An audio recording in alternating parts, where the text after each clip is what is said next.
오늘 우리 봉독하신 본문이 있는 사무엘하 7장 이 말씀은 다윗이 이스라엘의 이스라엘의 왕으로 세움을 받는 그런 내용을 담고 있습니다. 이스라엘의 모든 지파가 작은 지파, 유다 지파의 왕이었던 그 다윗에게 충성을 맹세하고 이제 다윗을 온 이스라엘의 자신들의 왕으로 삼는 그런 모습을 봅니다. 이전 이 사울 왕의 나라는 진정한 통일 왕국을 이루지는 못하였습니다. 분열과 혼란으로 그의 왕조가 끝나고 말았습니다. 그러나 이 다윗의 왕국은 명실상부한 이스라엘의 통일 왕국을 이룬 것을 봅니다. 이스라엘의 암적인 요소였던 그 예루살렘에 있었던 여부스 족속을 이제 정복하고 또 그곳에 성을 쌓고 헤브론에서 이 예루살렘으로 수도를 옮기게 되었습니다. 그리고 이스라엘의 절천지 원수였던 그 블레셋 족속을 완전히 몰아낸 이 사람이 바로 다윗이었습니다. 오늘 본문에 보니까 다윗은 30세에 왕위에 올랐고 40년 동안 다스렸다, 그렇게 기록을 하고 있습니다. 이 다윗의 모든 치적을 오늘 본문 10절은 그렇게 한마디로 요약하고 있는 것을 봅니다. 다윗이 점점 강성하여 가니라. 다윗이 점점 강성하여 가니라. 그리고 그렇게 다윗이 강성해 갔던 그 이유를 이렇게 정리해 줍니다. 만군의 하나님 여호와께서 함께 계시니, 그렇게 말합니다. 다윗의 왕국과 다윗이 점점 강성해진 이유는 만군의 주 하나님께서 다윗과 함께 계셨기 때문이라 하는 것입니다. 오늘 우리가 이 본문을 통해서 이 다윗의 모습을 통해서 우리가 생각해 봅니다. 하나님이 함께 계신 사람은 어떤 사람일까 하는 그것입니다. 오늘 본문에서 발견하는 하나님이 함께 계신 사람 첫 번째 모습은 하나님의 택하심을 받는 사람이라 하는 것입니다. 여러분 아시는 대로 이스라엘의 처음 왕이었던 이 사울이 그는 겸손한 사람이었습니다. 그런데 왕이 되고 난 후에 이 사울이 초심을 잃어버리고 교만해지고 말았습니다. 하나님께서 이제 하나님의 선지자 사무엘에게 그렇게 말씀하십니다. 이 사울을 대신할 왕을 내가 보았다. 그러시면서 베들레헴 사람 이새에게로 가서 그의 아들 중 하나인 다윗에게 기름을 부으라 말씀하십니다. 이 내용이 사무엘상 16장에 나옵니다.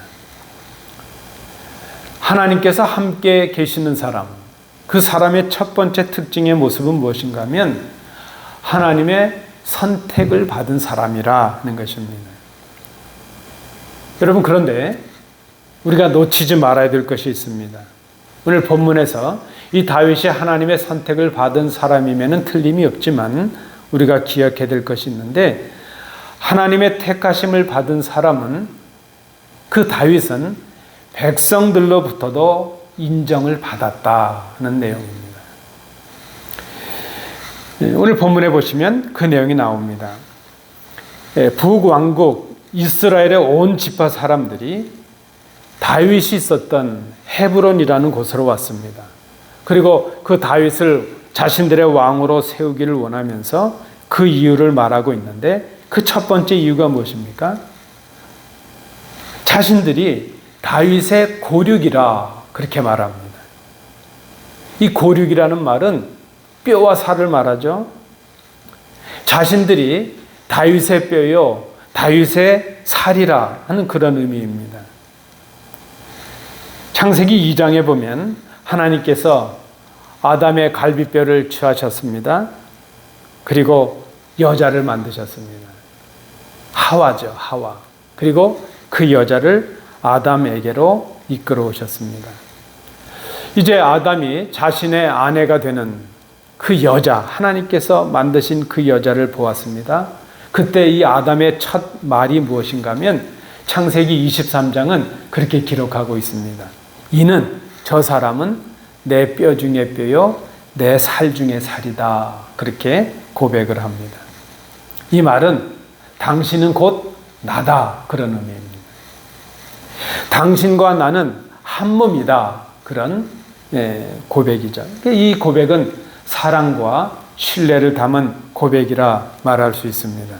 지금 이스라엘의 온 지파 사람들이 다윗을 자신의 고륙으로 고백하는 것, 그것은 다윗을 전적으로 사랑하고 신뢰했다는 그런 의미를 담고 있습니다. 우리가 기억해야 됩니다. 하나님의 선택을 받은 사람은 사람들에게도 사랑을 받고 사람들에게도 인정을 받을 수 있어야 된다는 것입니다.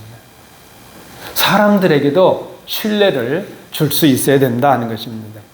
자, 오늘 본문에 보면 또 두 번째 이유가 나타납니다.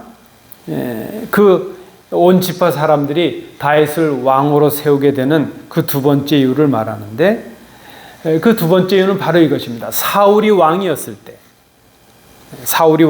때 이 다윗이 이스라엘의 군대를 거느리고 전쟁에 나갔고 또 그들과 함께 전쟁에서 승리해서 그들을 데리고 다시 돌아왔던 그 사람이 다윗이었다. 그렇게 고백을 하고 있습니다.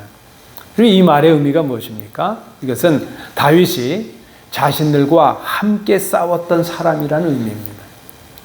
또 그 군대를 통솔할 수 있는, 거느릴 수 있는 지도력을 그때 자신들이 보았다 하는 의미가 있습니다. 지금 다윗을 자신들의 왕으로 세우기를 원하면서 그 이유 중에 두 번째로 그것을 고백하는 것입니다. 자신들과 함께 목숨을 걸고 동고동락했던 그 다윗이 자신들의 목자가 되기에 충분하다 하는 것을 그들이 보고 알게 되었다는 그런 의미가 있습니다. 그리고 이제 세 번째, 다윗을 선택하는 또 이유를 말하는데 이것이 중요하죠. 하나님께서 다윗을 택하셨다는 것을 그들이 알게 되었다는 것입니다. 하나님께서 다윗을 택하셨는데 그것을 다윗만 알고 있는 것이 아니라 이 백성들도, 이스라엘의 온 지파 사람들도 하나님께서 다윗을 택하셨다는 것을 인정했기 때문이라는 것입니다.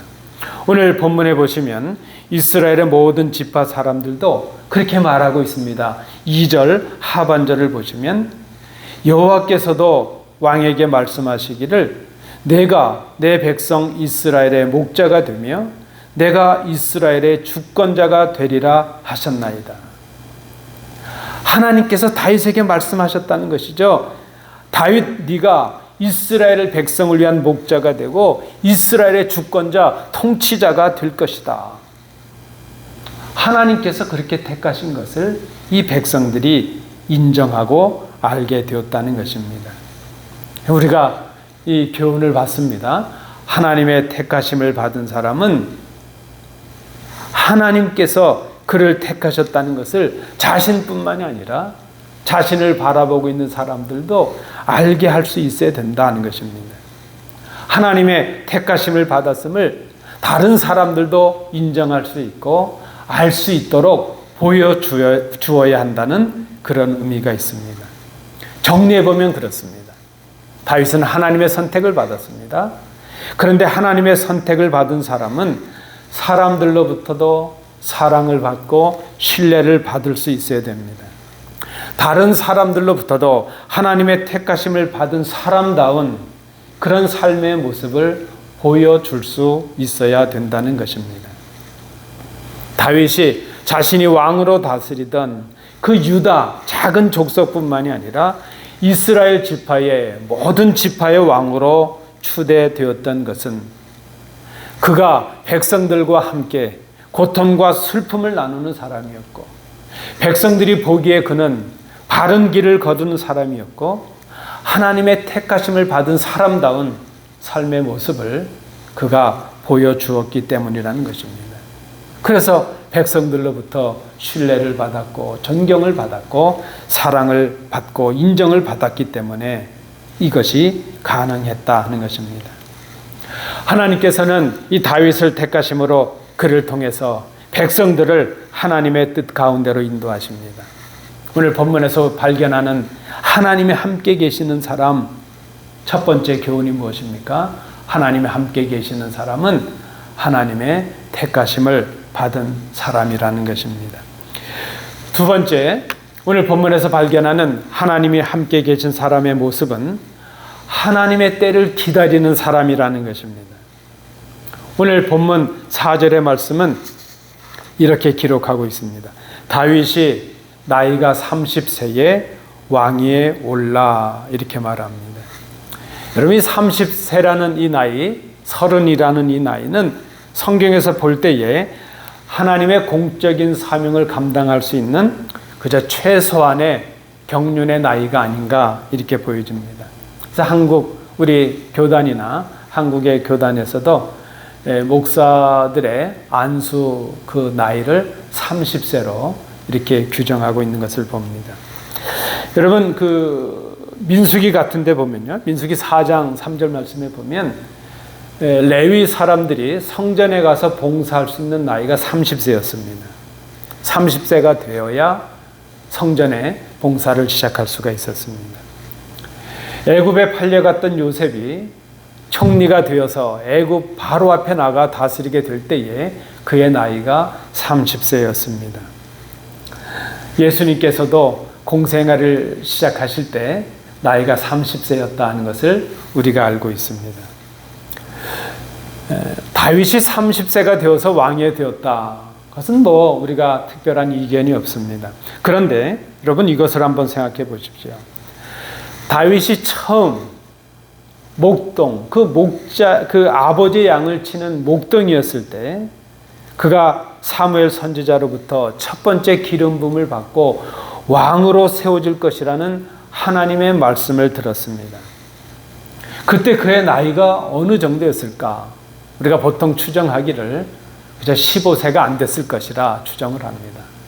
아마 10대 초반, 중반, 어떤 분들은 12세, 15세, 그저 우리가 평균 잡아서 한 15세 정도로 본다면 어린 그 아이였을 때 이 다윗이 하나님의 선지자로부터 왕으로 세움을 받을 거라는 택정을 받고 기름 부음을 받았습니다. 여러분, 이 사건이 있은 후에 다윗이 왕이 됐던 것, 그것은 오랜 세월이 지나야만 했습니다. 하나님의 선지자가 와서 당신이 하나님의 기름 부음을 받고 이제 왕이 될 것이요 했으면 그 순간에 바로 왕이 되면 좋겠는데 그렇지 않았다는 것입니다. 그 이후로 15년이 넘는 세월이 흘렀을 때에 작은 부족 유다 족속의 왕이 되었습니다. 그때 유다 지파로부터 두 번째 기름 부음을 받았습니다. 아니, 왕으로 세워지는데 한 번 기름 부음 받으면 되지 뭐 두 번째 또 기름 부음 받고 그저 작은 족속 유다 족속의 왕이 되었습니다. 그리고 또 7년 반이 지났습니다. 그때 비로소 이제 이스라엘의 온 지파 그 장로들로부터 기름 부음을 받고 이제 남유다와 북이스라엘을 아우르는 통일 왕국의 이스라엘의 왕으로 세우심을 받게 되었습니다. 처음 사무엘 선지자로부터 기름 부음을 받은 이후로 이 하나님의 약속이 응답되어서 이스라엘의 왕으로 세워지기까지 그저 최소한으로 잡아도 22년, 20년이 훨씬 넘는 그런 시간이 흘렀다는 것입니다. 다윗은 그 하나님의 약속이 이루어질 때까지 기다려야만 했습니다. 그런데 여러분, 이 다윗의 기다림의 시간이 쉽지 않았습니다. 평탄하지 않았습니다. 다윗을 이제 시기했던 이 사울 왕의 시기가 있었습니다. 그 시기와 질투가 아주 심했습니다. 사울은 이 다윗을 죽이기 위해서 할 수 있는 대로 온갖 계략과 모략을 꾸몄습니다. 다윗은 사울을 피해서 도망 다녀야 했고 숱하게 목숨을 빼앗기는 그 위기들을 넘겨야만 했다는 것입니다. 여러분 참 이상하지 않습니까? 다윗이 왕이 되겠다고 소원했던 것도 아니고 서원했던 것도 아닙니다. 하나님께서 약속하신 것이요, 하나님께서 선택하시고 지명하신 다윗이었습니다.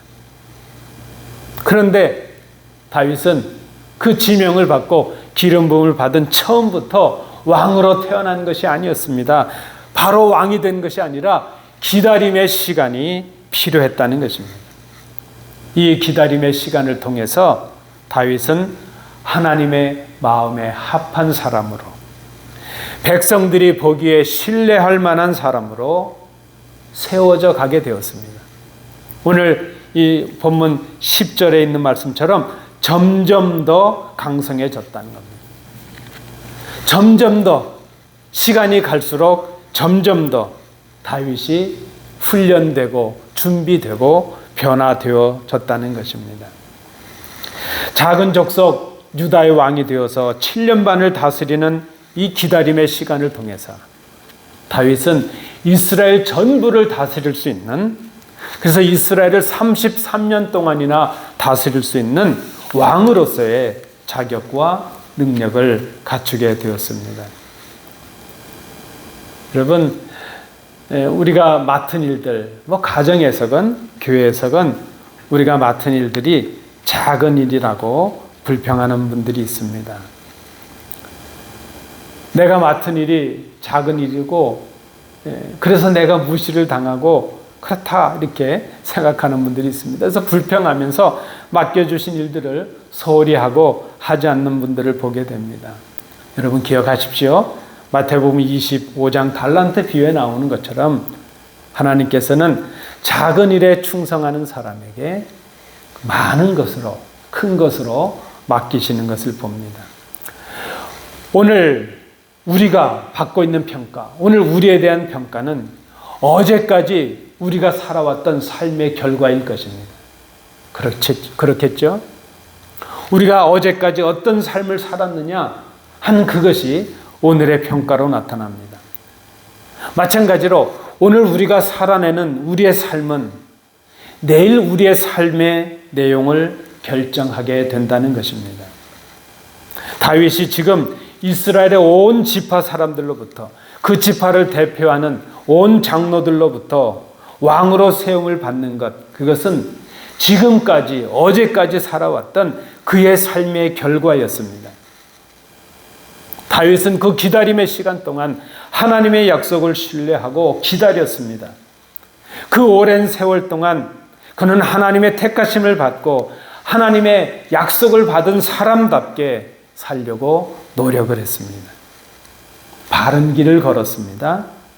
하나님의 기뻐하실 뜻을 생각하며 살았습니다. 그것은 그가 하나님의 때를 기다리는 삶의 모습으로 나타났습니다. 여러분, 우리가 하나님의 약속을 알고 하나님의 약속을 기다리면 복이 된다는 것을 알죠. 그런데 기다리는 것이 왜 어렵습니까? 우리가 생각하는 때 이루어지지 않거든요. 그래서 하나님의 약속은 느리게 보여집니다. 이루어지지 않는 것처럼 보여집니다. 그러나 하나님의 약속은 반드시 이루어집니다. 그것을 기다리는 것이 바로 믿음이요. 그것을 기다릴 수 있는 사람이 하나님이 함께 계시는 사람이라는 것입니다. 기다리는 것은 하나님의 약속을 신뢰하는 것이요, 하나님의 약속을 기대하고 소망하는 것입니다. 오늘 이 본문에서 발견하는 하나님이 계시는 사람의 두 번째 모습이 그것입니다. 하나님의 때를 기다리는 사람이라는 것입니다. 마지막 세 번째입니다. 오늘 본문에서 발견하는 하나님의 함께 계시는 사람 세 번째 모습은 하나님의 일을 행하는 사람이라 하는 것입니다. 이제 다윗은 이스라엘 온 지파의 대표자들인 그 모든 장로들과 하나님 앞에서 언약을 맺게 됩니다. 오늘 본문 3절을 다시 보시기 바랍니다. 다윗이 이스라엘의 모든 장로들과 언약을 맺음에 이렇게 기록합니다. 이 본문을 유의해서 보십시오. 다윗과 이스라엘 모든 장로들이 언약을 맺었다. 그것이 아닙니다. 언약을 맺고 있는 주체가 다윗입니다. 이 말은 다윗과 이스라엘의 장로들이 대등한 입장에서 서로의 조건을 맞춰가면서 계약을 맺는 그런 언약을 맺은 것이 아니라 다윗이 일방적으로 이스라엘 장로들과 언약을 맺었다는 그런 의미를 담고 있습니다. 자, 다윗이 장로들과 대등한 조건과 그런 자격으로 언약을 맺은 것이 아니라 다윗이 일방적으로 언약을 맺었다. 그 의미가 무엇입니까? 다윗이 온 이스라엘의 왕이 된 것은 다윗의 노력의 결과이거나 백성들의 선택의 결과가 아니라 하나님의 선택의 결과라는 것을 의미합니다. 우리가 교회에서 사람을 세우지만 우리의 조건에 맞게 우리가 원해서 세우는 것이 아니라 하나님이 원하시는 사람을 하나님의 조건에 세우는 것입니다. 지금 이스라엘의 장로들이 다윗을 왕으로 세우는 그 언약은 하나님의 정하심에 대한 순종의 의미라는 것입니다. 자신들의 조건을 맞춘, 자신들이 원하는 것을 이제 맞춰가는 그런 협의의 결과가 아니라는 말씀의 의미입니다. 온 이스라엘은 다윗을 왕으로 선택하신 하나님의 뜻에 순종함으로 그저 하나님께서 정하신 것에 그 하나님의 언약에 참여하고 있는 것뿐입니다. 언약을 맺은 후에 장로들이 다윗에게 기름을 부어 이스라엘의 왕으로 삼습니다. 그러면 이 부분에 평행 구절이 역대상 11장 3절에 나타납니다. 제가 읽어드립니다. 이에 이스라엘의 모든 장로가 헤브론에 있는 왕에게로 나아가니 헤브론에서 다윗이 그들과 여호와 앞에 언약을 맺음에 그들이 다윗에게 기름을 부어 이스라엘의 왕으로 삼으니 여호와께서 사무엘을 통하여 전하신 말씀대로 되었더라. 언약을 맺는 것도 다윗과 장로들이 맺은 것이 아니라 다윗이 장로들에게 일방적으로 맺었다는 것이죠. 이것이 하나님께서 정하신 것이고 하나님께서 사무엘을 통해서 전하신 말씀대로 된 것이라 하는 것입니다. 여러분, 사람이 세우는 것 같은데 하나님께서 하신 일입니다. 이 모든 일이 사람들이 한 일이 아니라 하나님께서 하신 일이요 하나님의 말씀대로 이루어진 일이라는 것을 오늘 성경을 말씀합니다.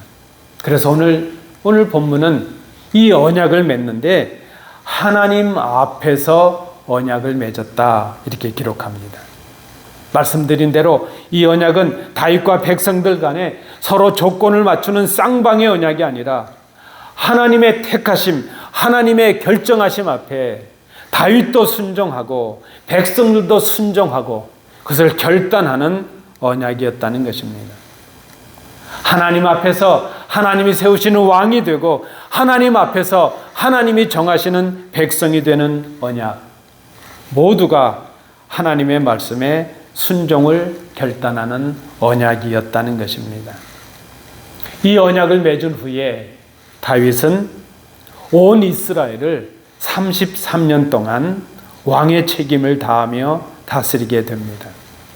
하나님 앞에서 언약을 한 이 다윗이 다스리는 나라는 그래서 자신의 나라가 아니었습니다. 하나님께서 세우신 하나님의 나라입니다. 자신이 왕이요 자신이 세운 나라가 아니라 하나님이 세우신 왕이요 하나님의 나라요 하나님이 세우신 나라였습니다. 자신이 왕이 되어서 자신의 일을 하는 것이 아니라 하나님의 세우심을 받고 하나님의 일을 하는 것이었습니다. 여러분, 다윗이 우리와 다를 바가 없습니다. 우리가 다윗과 다를 바가 없습니다. 크고 작은 직분으로 하나님의 세우심을 받고 하나님의 일을 하는 사람들이 바로 우리들입니다. 다윗은 하나님 앞에서 자신에게 맡겨진 책무에 최선을 다했습니다. 하나님께서 그와 함께 계심으로 그를 점점 더 강성하게 하셨습니다. 오늘 본문의 내용이 바로 이것입니다. 마태복음 28장 19절 20절 말씀에 보면 주님께서 우리에게 말씀해 주시는데 아주 귀한 약속이 주어집니다. 우리와 함께 하시겠다 약속하십니다. 그리고 그 앞에 함께 하시겠다는 그 말씀 앞에 그 약속의 조건을 우리에게 말씀하십니다. 제가 읽어드립니다. 그러므로 너희는 가서 모든 민족을 제자로 삼아 아버지와 아들과 성령의 이름으로 세례를 베풀고 내가 너희에게 분부한 모든 것을 가르쳐 지키게 하라. 볼지어다 내가 세상 끝날까지 너희와 항상 함께 있으리라 하시니라. 여러분, 오늘 이 마태복음 주님의 말씀을 따라 본다면 오늘 우리가 해야 될 하나님의 일이 무엇입니까? 가서 모든 사람을 제자로 삼아 세례를 주고 주님의 말씀을 가르쳐 지키게 하는 것, 바로 그 일입니다. 우리가 맡은 직책은 하나님의 약속과 말씀으로 주어진 것입니다. 우리의 공로로 얻은 것도 아니고 사람들의 인정만 받아서 세워진 것도 아닙니다. 우리가 맡은 직분, 우리가 맡은 직책은 하나님의 말씀을 따라 하나님께서 주신 것이요, 하나님께서 정해 주신 것입니다. 우리가 맡은 직책보다 더 중요한 것은 그 직책을 통해서 하나님의 일을 감당하는 사람들이 되는 것입니다. 오늘 본문을 통해서 우리가 발견합니다. 하나님께서 함께 계신 사람, 하나님이 함께 계신 사람의 세 번째 모습은 하나님의 일을 행하는 사람이라 하는 것입니다. 말씀을 맺습니다. 하나님이 함께 계신 사람이 되는 것. 여러분, 예수님을 믿는 우리가 정말 꿈꾸고 소망하는 것 아닙니까? 정말 우리가 사모하는 복 아니겠습니까? 하나님이 함께 계신 사람이 되는 것. 하나님이 함께 계신 사람은 하나님의 택하심을 받은 사람이라 그랬습니다. 여러분, 우리는 하나님의 택하심을 받은 사람들입니다. 하나님의 택하심을 받은 사람은 하나님의 택하심을 받았다는 그 사실도 중요하지만 다른 사람들에게 바른 삶을 통해서 그들의 고난과 기쁨의 함께함을 통해서 사랑과 인정을 받는 사람이 되고 자신이 하나님의 택하심을 받은 사람이라는 것을 그들로 하여금 보여주고 알게 하는 것, 그 사명이 있습니다. 하나님이 함께 계신 사람은 두 번째로 하나님의 때를 기다리는 사람이라 그랬습니다. 그는 오늘 당하는 고난 속에서도 하나님의 약속을 신뢰합니다. 하나님의 약속을 소망합니다. 하나님의 때를 기다리는 사람이 되어야 합니다. 그리고 마지막으로 하나님이 함께 계신 사람은 하나님의 일을 행하는 사람이라 그랬습니다. 그는 자신의 삶의 목적이 하나님의 영광을 위한 것임을 깨달아 알고 있습니다. 그래서 오늘 나에게 맡겨주시는 그 직책을 통해서 그저 충성함으로 하나님의 일을 감당하는 사람입니다. 이 사람이 바로 하나님이 함께 계시는 사람입니다. 하나님이 함께 계시는 사람, 임마누엘의 역사를 이루는 사람. 오늘 이 주인공들이 되시는 우리 복된 성도들 되시기를 축복합니다. 기도하겠습니다.